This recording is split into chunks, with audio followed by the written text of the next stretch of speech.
You are kneeling in a rice field at dawn. Your hands are covered in mud. Your back aches.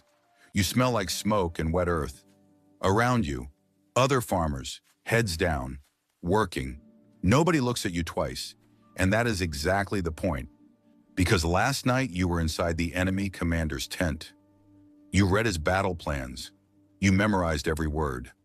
You were gone before his guards finished their first cup of sake. Nobody saw you enter. Nobody saw you leave. You are not a warrior. You are not a soldier. You are something far more dangerous. And nobody, not even your own family, knows what you really are. You are born in Iga Province, Japan, around 1530. Iga is not like other places. It is a land of steep mountains and deep valleys, almost impossible to invade, which means it has been left alone, which means it has developed its own rules. There are no great lords here, no samurai class controlling everything, just independent villages and a tradition that has been passed down for generations in absolute secrecy. Your father is a farmer, a quiet man, patient, observant. He is also something else entirely. You will not learn what until you are old enough to keep a secret. Your childhood looks completely ordinary from the outside. Rice fields, simple food, hard work from before sunrise. But at night, after the neighbors go to sleep, your father teaches you things that have no name in polite society. How to move without sound, how to control your breathing so it disappears, how to read a room the moment you walk into it, exits, weapons, threats, all processed in under 3 seconds. You are 7 years old. You think this is normal. By age 10, you understand what you are being trained for. Your family belongs to a Shinobi clan, one of the old ones.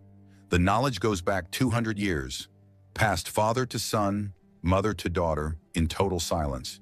There is no school, no uniform, no ceremony, just endless, relentless practice. The things you learn are not what movies will later invent. You do not throw stars at people. You do not wear black at night. Black is actually the worst color for darkness. It creates a sharp silhouette. You wear dark gray or dark blue, the color of shadows. You do not fight if you can avoid it. Fighting means something went wrong. What you actually train, acting. You learn to become someone else completely, a merchant, a monk, a servant, and hold that identity for weeks without breaking. Pharmacy. You know which plants cause sleep, which cause confusion, which cause death that looks like natural illness. Architecture. You learn how buildings are constructed, where the weak points are, where the hidden spaces are, how to move through a structure silently even in total darkness. Psychology. You learn how people think, what they want, what they fear. You learn how to make someone trust you in one conversation.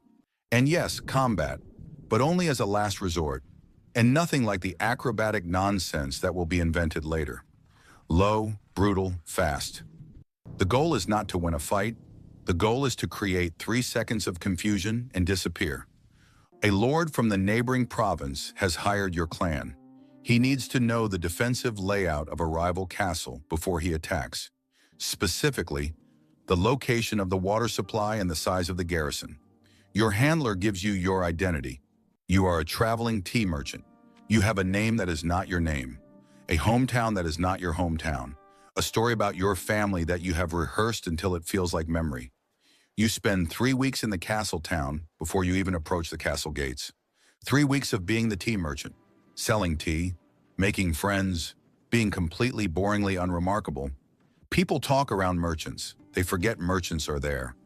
By the end of 3 weeks, you know the garrison captain's name, his schedule, his weaknesses. You know which guards drink on duty. You know which gate is undermanned after midnight. On the 14th night, you walk into the castle, not through a secret tunnel, not over the wall in the dark, through the front gate with a delivery of tea at 9 in the evening, because the head cook ordered it and you made sure he would. You are inside for 40 minutes. You leave with everything your employer needs. Nobody ever knew you were there. That is the mission. That is the entire art. This is what the movies never show. You go home, back to the rice field, back to the mud and the aching back and the smell of smoke. Your neighbors see a farmer. a quiet man, unremarkable. Your wife knows something. She was born into this world too. She reads your face when you come back from a mission. She never asks what happened. You never tell her. Your children see a father who is sometimes away for weeks with vague explanations. They do not ask questions. They have been raised not to. The double life is not glamorous. It is exhausting, permanently, because you can never fully relax. You are always watching, always reading the room, always aware of exits and threats and the small changes in people's behavior that signal danger. You eat dinner with your family and part of your mind is calculating. You sleep and your dreams are rehearsals. There is no version of you that is simply you. Let us be clear about something. You are not a hero. You are not a warrior with a code of honor. You are not fighting for justice or glory. You are a tool, an extremely precise, extremely expensive tool, hired by lords who would never acknowledge your existence and would deny any connection to you if you were caught. If you are captured, you are on your own. There is no rescue mission. There is no negotiation. Your clan will not confirm you exist. You will be tortured for information, and then you will be executed in a way designed to send a message. This is the contract you accepted without ever signing anything.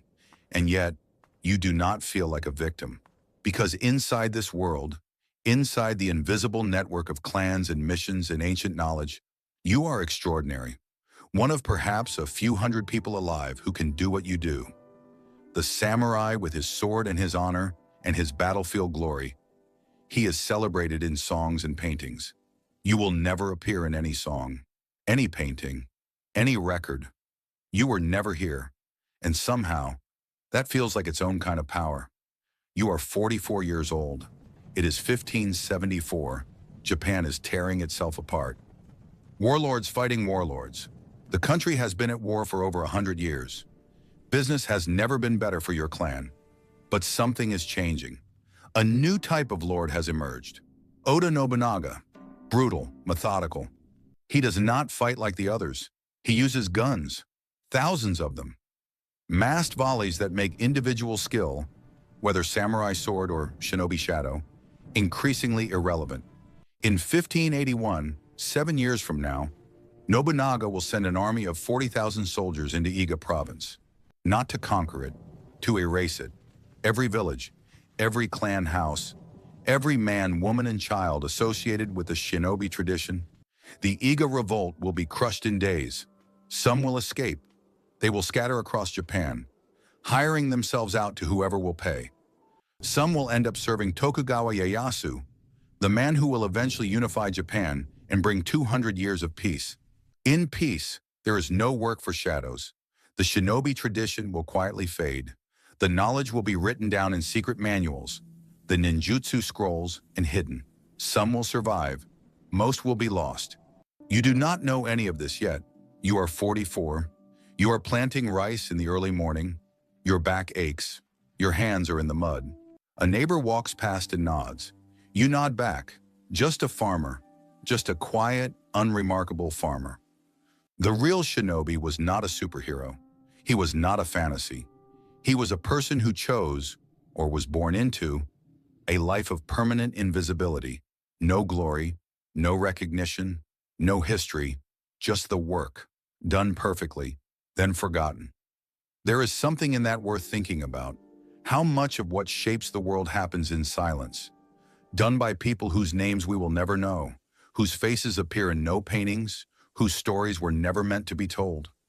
If that kind of history speaks to you, the hidden lives, the forgotten ranks, the people who were never supposed to be remembered, subscribe and tell us in the comments, whose life do you want to live next?